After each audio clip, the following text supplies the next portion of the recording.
সকাল সকাল এই পাখির কলরবটা শুনতে আমার ভীষণ ভালো লাগে। আসসালামু আলাইকুম এভরিওয়ান, কেমন আছেন সবাই? আশা করি অনেক অনেক ভালো আছেন। তো চলে এলাম আরেকটি নতুন ব্লগ নিয়ে। আজকের ব্লগটি আমি একদম সকাল থেকে শুরু করে দিয়েছি, কারণ আজকে হচ্ছে আমি রমাদানের প্রিপারেশন নিব। যেহেতু আমি আগের ব্লগগুলোতেও বলেছি যে আমি সবসময় আসলে ঘরের কাজকর্ম তেমন একটা করি না, তো যেহেতু রমাদান মাস সামনে আসছে, তো এর প্রস্তুতিটা কিন্তু আগে থেকেই নিতে হবে। পবিত্র একটা মাস, আমাদের তো সবারই একটা প্রিপারেশন থাকে যে এই মাসে আমরা বেশি বেশি করে আল্লাহর জিকির আজকার করবো, আল্লাহর ইবাদতে আমরা মশগুল থাকব। তো তার জন্য কিন্তু আমাদের সবারই পরিষ্কার পরিচ্ছন্নভাবে কিন্তু এটা শুরু করা উচিত, কারণ পরিষ্কার পরিচ্ছন্নতাই কিন্তু ইমানের অঙ্গ। ঘরের আনাচে কানাচে যত প্রকার ময়লা আবর্জনা থাকে, যেহেতু আমার একটা ছোট বাচ্চা আছে, ও যেটা করে, ও হচ্ছে ওর যে ছোটোখাটো মানে খাবার খায় কি, তারপরে চিপস জাতীয় জিনিসগুলো, এগুলো খাবার খেয়ে ও করে কি, খাটের ওই পাশটা মানে খাটের পেছনে যে জায়গাটা থাকে ওইখান দিয়ে ফেলে দেয়, মানে আনাচে কানাচে ফেলে দেয়। অথবা ও, আমি দেখা যায় যদি কোনো সময় পড়াশোনা করি বা কাজ করি, ওইভাবে আমি বিজি থাকি, তখন ও কি করে যে কোনো কিছু অনেক বেশি মেসি করে ঘর, তো যার কারণে আসলে অনেক বেশি বেগ পোহাতে হয় আমার। তো আজকে আমি একদম বাসার আনাচে কানাচে সবগুলো পরিষ্কার পরিচ্ছন্ন করব, যতটুকু পারি চেষ্টা করব। আমাদের মুসলিমদের সবার কিন্তু এই রমজান নিয়ে অনেক বেশি আমাদের একটা ভালো একটা প্রিপারেশন থাকে। রমজান, তারপর ঈদের আগের সময়টাতে আমরা যারা বাসায় থাকি মেয়েরা, তারা কিন্তু সবাই চেষ্টা করি যার যার বাসাটা একটু পরিষ্কার পরিচ্ছন্নভাবে রাখতে। পরিষ্কার পরিচ্ছন্ন থাকলে যেটা হবে, আমাদের কিন্তু ইবাদত করতে মনোযোগ আসবে, কারণ পরিষ্কার পরিচ্ছন্ন থাকলে তখন মনটাও ভালো থাকে, আর তখন সব কিছুই আসলে ঠিকভাবে করা যায়। তো আমি ঝটফট ঘরটা আগে ক্লিন করে নিলাম, যেহেতু ঘরের যে মাকড়সার জাল ছিল উপরে বা ফ্যান মোছা, এইসব ধুলা জাতীয় যে কাজগুলো ছিল, এরপরে আমি আর দেরি করিনি, তাড়াতাড়ি করে আমি একদম ঘরটাও মপ করে নিয়েছি। তারপর আমি এখানে চটজলদি রান্না করে ফেলবো, কারণ যেহেতু ওয়ারিদ অনেক ছোট, তো ওর একটু পরপর খাবার দিতে হয়, আর ও যেহেতু এখন আমরা যেই খাবারগুলো খাই এগুলোই ওকে দিই, তো যার কারণে আমি রান্নাটা আগে ভাগে কমপ্লিট করব। আর আজকের এই দিনটা ছিল হচ্ছে ইস্তেমার দিন, তো যার কারণে ইস্তেমার দিনে আমাদের এখানে সবসময় গ্যাস থাকে, গ্যাসের কোনো প্রবলেম হয় না। অন্যান্য সময়টাতে দেখা যায় যদি হলিডে থাকে তাহলে গ্যাস পাওয়া যায়, কিন্তু এমনি দিনগুলোতে, যেমন কি বলে উইকেন্ড দিনগুলোতে কিন্তু গ্যাস তেমন একটা থাকে না। তো আজকে আমি রান্না করবার জন্য হচ্ছে ফুলকপি, মটরশুঁটি আর টমেটো দিয়ে রুই মাছের তরকারি রান্না করব, আর ডাল রান্না করব ওয়ারিদের জন্য, ওর জন্য আবার ভাজা মাছ করব আলাদা করে, আর ভাত আর ডাল। এই তো আজকে একদম সিম্পল রেসিপি, কারণ যেহেতু রান্না করার পাশাপাশি অন্যান্য কাজগুলো সারবো, এর জন্য আমি রান্নায় খুব একটা প্যারা নিলাম না। তো রান্না করার সাথে সাথে আমি যেটা করি, রান্না একদিক দিয়ে হতে থাকবে, আমি অন্য দিক দিয়ে যে বাসন কাসনগুলো থাকে এগুলো আমি তাড়াতাড়ি করে ধুয়ে ফেলি। আমি আসলে রান্না করতে আসলে আমার যত তাড়াহুড়া, আমার কথা হচ্ছে আমার তাড়াতাড়ি রান্না করতে হবে, আমার এই গরমের এই আজাব থেকে বের হতে হবে। যত তাড়াতাড়ি সম্ভব আমি এখানে রান্না বান্না করে জাস্ট এখান থেকে কখন আমি বের হব, আমার এই তাড়াই থাকে।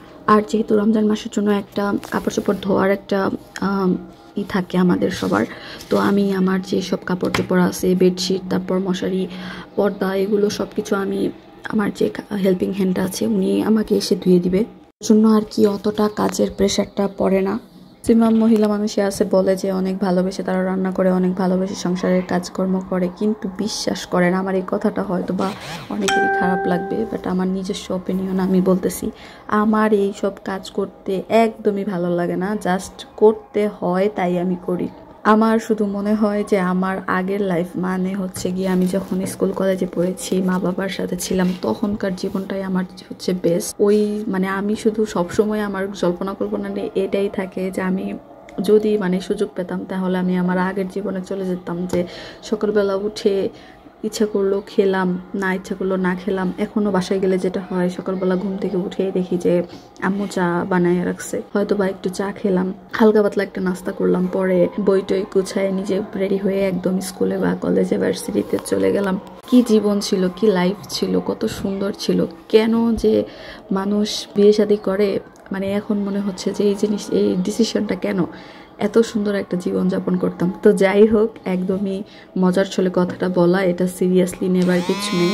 যেটা বলতেছিলাম আর কি, যে আমি কাজ করি না, দেখেন আমার বেলকনিটার কি অবস্থা, মানে একদম সাংঘাতিক একটা অবস্থা। যে কেউ আমার বাসায় আসলে একদমই মানে বলবে যে তোমরা এখানে কিভাবে থাকো, মানে এত মেসি করে রাখি, কিছু বলার নাই। তো যাই হোক, এটা মানে অনেক দিন যাবত এখানে এটা পরিষ্কার করা হয় না, এর জন্য আমাকে কেউ মানে অপরিষ্কার ভাববেন না, এখানে কেউ আসা হয় না। আসলে আমার এক্সাম চলছে, তো আমার আসলে দেখা যায় সপ্তাহের 2 দিন থাকা হয়, 2-3 দিন থাকা হয় আমার মার বাসায়। আবার আমি চলে আসি এখানে, এসে মানে জাস্ট গোছাতেই হচ্ছে গিয়ে কোন দিক দিয়ে সময় চলে যাচ্ছে এগুলো আমি কখন করবো। বাসায় না থাকলে ওই হেল্পিং হ্যান্ডও আসতে পারে না, কারণ বাসায় না থাকলে ওনাকে কে দেখে কাজ করাবে, যেহেতু আমার হাজবেন্ডও সকালবেলা চলে যায়।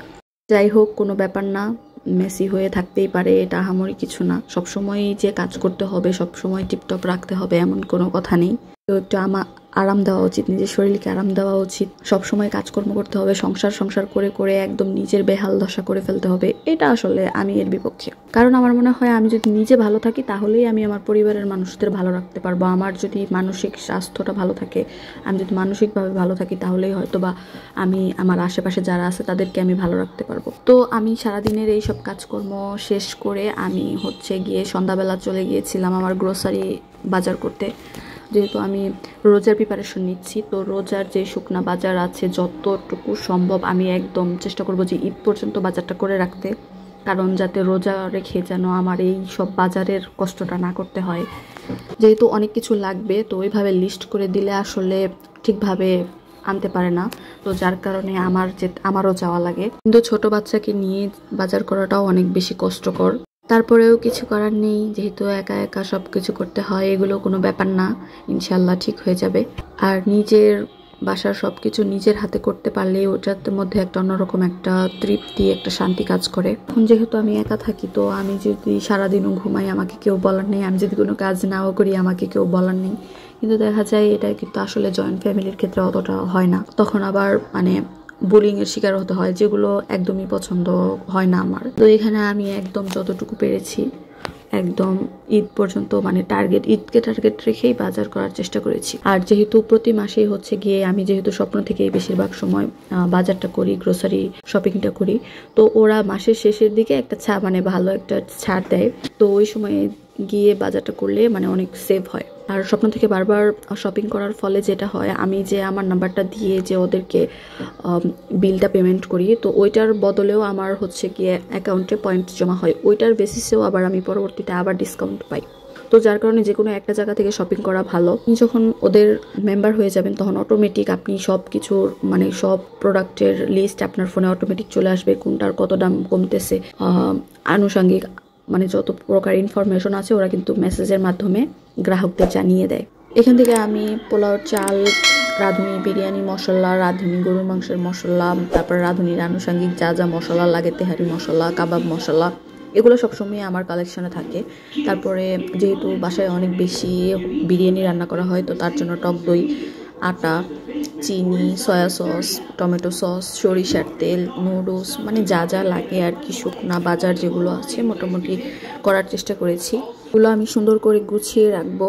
এছাড়াও আরও অনেক কিছু বাকি আছে বাজার করা, তো এগুলো আমি আস্তে আস্তে রোজার আগেই সব কিছু করে নেওয়ার চেষ্টা করব, কারণ একদিনে এত কিছু আসলে শপিং করাও কষ্টসাধ্য। এগুলো আনতেই আমার জীবন বের হয়ে যাচ্ছিল। আজকে সারাদিন হচ্ছে সকাল থেকে কাজকর্মের মধ্যে দিয়ে গিয়েছে। আজকের মতো এই পর্যন্ত ছিল। থ্যাংকস ফর ওয়াচিং এন্ড আসসালামু আলাইকুম এভরিওয়ান।